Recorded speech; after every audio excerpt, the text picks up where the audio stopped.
O código de projeto e ano de edição, gente, isso é a coisa mais simples que tem, né? A maioria das caldeiras são fabricadas conforme o código ASME, e aí você vai colocar então esse código tanto na placa de identificação como na documentação no prontuário. Claro que isso está a cargo de quem? Do fabricante. Olha aqui, ó, do seu fabricante. O fabricante, ele tem que entregar tudo isso aqui na documentação de fabricação da caldeira. Então, vamos lá. Especificações dos materiais. Onde que vai entrar a parte de especificações dos materiais? Vamos lá no quadro. Quando você fala em um prontuário de caldeira feito pelo fabricante, então aí ele vai estipular ali, ou ele vai definir os materiais.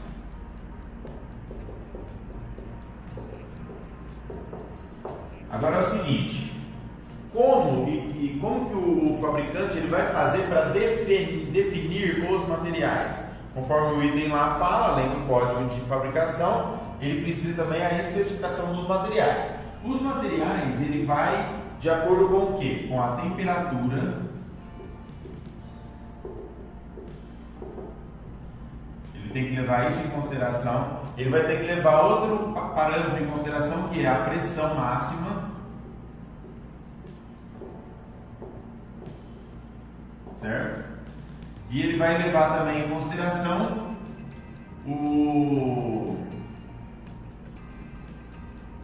deixa eu ver aqui mais o que? Temperatura e pressão.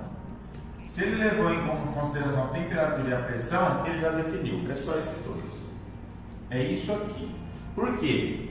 Para ele definir, ele definiu aqui a pressão. Vou dar um exemplo, tá? Ele definiu aqui que a pressão máxima, que é a PMTA, vai ser de 14 kg por centímetro quadrado, tá? Então imagina que ele definiu lá 14 kg.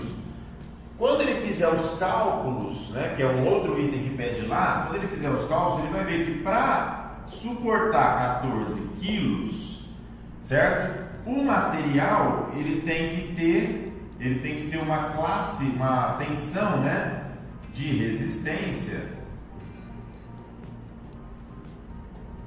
X igual a X. Então imagina que para essa pressão, o material tem que ter uma classe de resistência, né, ou uma tensão máxima, que é o que a norma vai solicitar, ou uma tensão máxima igual a X. Esse X, claro, que vai depender do que? Do material. Aí ele vai lá olhar onde? No ASME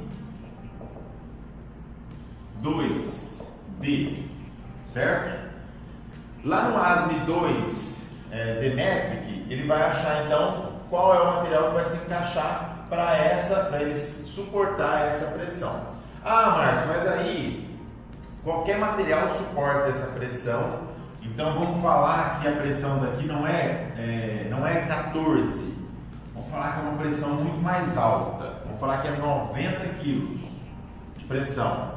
Aqui, ó, 90 kg de pressão. Só um exemplo, tá? A título de exemplo. O que o cara tem que fazer então?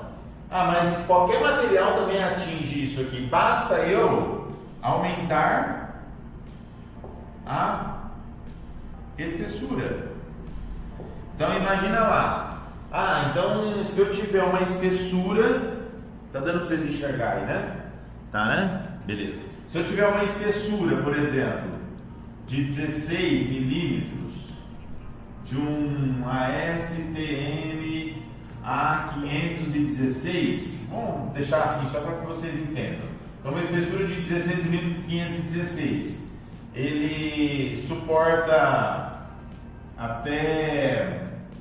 Não, vamos dar um outro exemplo. Vamos dar um exemplo do material menos nobre, né? Vamos dar um exemplo do 285. Então tá, 16, suporta 20 quilos. Aí se eu aumentar essa espessura aqui para 32, vamos entender, tá? Claro que isso é uma extrapolação, você tem que fazer cálculos não é um para um, né? Mas vamos supor que você tem 32, vai dobrar 40, certo? Ó, espessura. Então quer dizer que se eu usar 64 milímetros, eu vou ter 80 quilos, ó, tô quase lá. Só que tá vendo como que você tem que aumentar tanto a espessura daquele material? Se você tiver um material mais nobre, vamos falar que é o 516 agora, um material mais nobre, talvez com uma espessura menor, você já consiga atingir o quê? A pressão que você quer, que seja 90 quilos, por exemplo. Você entendeu? Então, por isso que o estudo dos materiais para a questão do fabricante de turbina, do fabricante de caldeira, é muito importante, né? Essa semana eu fiquei falando de turbina. O fabricante de caldeira, então, ele tem que avaliar bem os materiais de acordo com as suas temperaturas, que tem uma variação, depois eu posso até mostrar para vocês, e de acordo com a pressão máxima que vai utilizar o equipamento, para ele definir o quê? Quais são os materiais mais compatíveis para isso e no menor custo possível, porque o cara pode fazer uma caldeira que vai pesar 50 toneladas e vai suportar 10 quilos. Uma caldeira que pesa 50 toneladas pode suportar 90 quilos. Então, quer dizer, o material é muito importante para que ele entenda, né,